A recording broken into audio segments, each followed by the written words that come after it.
Recording started.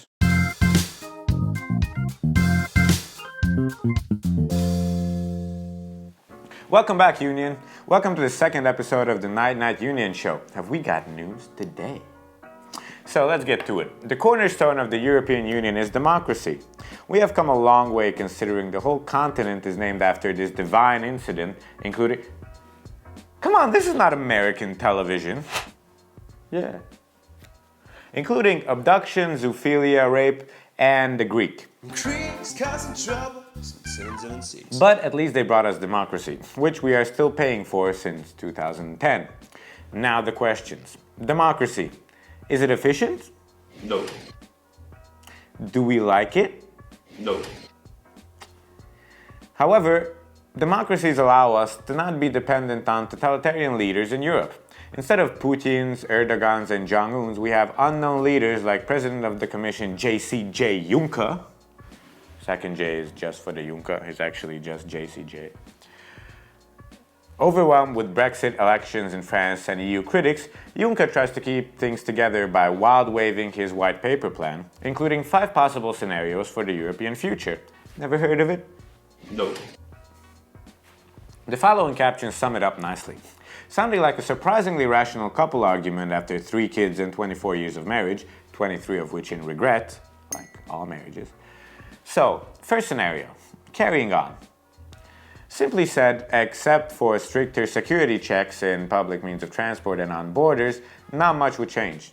Moreover, the shivering to defeat right-wing populists in following elections continues. Ain't nobody got Macron for that. Otherwise, border controls and safety measures would skyrocket. On a personal level, this would mean in 2025 at security checks, you gotta wait 2 hours longer in line for every Habibi standing in front of you. So let's get to the second scenario. Nothing but the single market.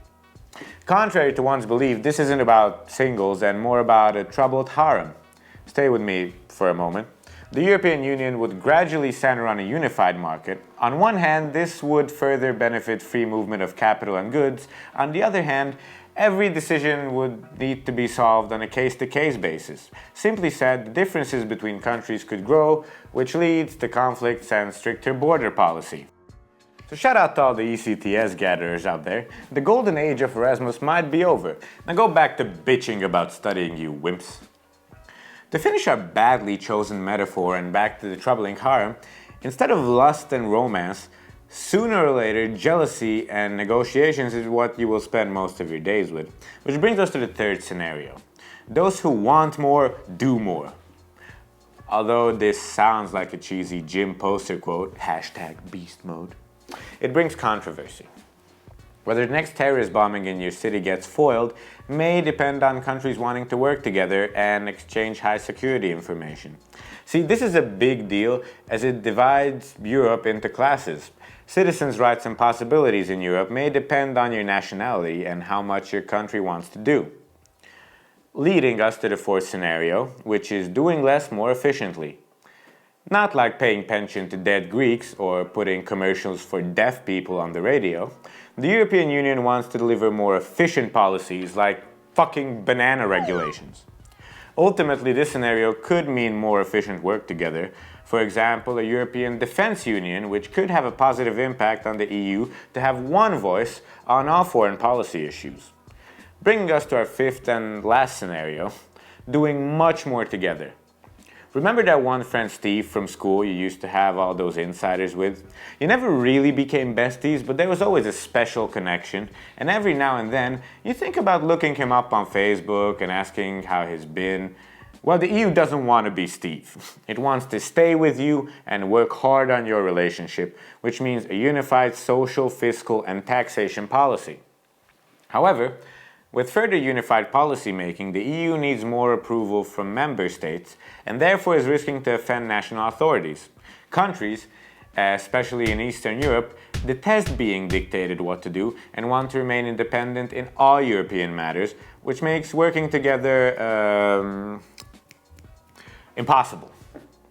So if you got curious about this infamous white paper plan, look it up in the description below to go through it, but spoilers, before you do, let me tell you another thing about it.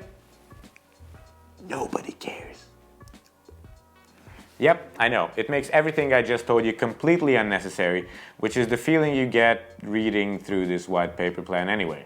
The white paper plan got very little media recognition and got lost between those proud Europeans versus Grexit, Frexit, Brexit election speech bullshit. But anyway, nevertheless, it is a paper of momentum.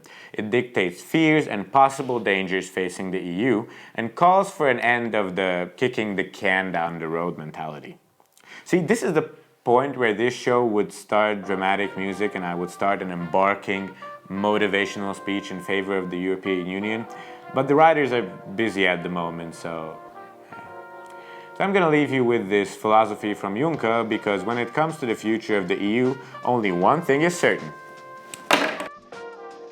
Is this the beginning of the end of the European Union? No. Thank you. Thank you all. Good afternoon.